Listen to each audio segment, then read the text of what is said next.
Hi guys, Adam G. Katz for dogproblems.com. I wanted to talk a little bit about one of the things that I don't like about the Mini Educator collar. I was talking with Lynn Stockwell on Facebook, and I was trying to describe how sensitive the dial is on top. And the problem with this, I think how they can make this collar a lot better is if they made it click every time you turned it and it went up a level. The problem with it now is, watch, if I want to go from 18 down to 3, I've got to stop what I'm doing with the dog, and I've got to pay attention to this because it's real sensitive. So I'm going to go down to 3, and whoop, there's 3.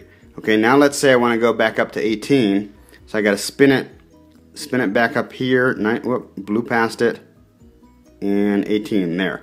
Well, when you're dealing with a dog, specifically, let's say you're dealing with a couple of aggressive dogs, and you want to put one back into the sit and he's not responding and you need to bump up the level, well, I can go to my automatic 20 up by using the red one. I think that's 20 up, and I can achieve that.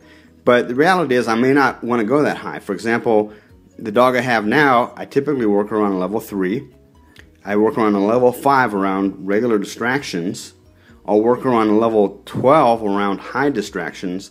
But if I've got her on a level 12 and there's some really extreme situation where I just have to get her attention right then, I might want to go up to, say, 20. But going up 20 using the red button would put me at 12, 22, 32, which would be too hot. So if I'm at 12, you can see 10, 12, 13. You see how hard it is to dial in the exact number.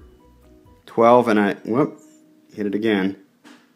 So right there, that's the problem. While you're dealing with a dog, you've got to stop and you've got to pay attention and you've got to do that.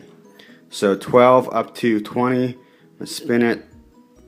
Oh, got to go back down. 21's a little bit too hot. 19's a little bit too low. There we go. So this would be a lot better. For example, if it clicked every time you spun it. On the sport dog collars, they have a dial on the side. And you could use your thumb, and every time you go up a level, you just spin the dial and it clicks a little bit. Other than that, it's a great collar. I love the price point. The little puck design is kind of cute. You know, you get used to the transmitter being round. So it's a decent collar. If they could just fix that problem, the collar would be a lot better. The other thing that kind of bugs me is I do like having a button on here. It would be better if they put a button on the collar. Right now they just have the magnetic switch, which means that you rub this magnet against the magnet on the collar and it turns the collar off. But you've got to still remember to turn the transmitter off by pressing this button.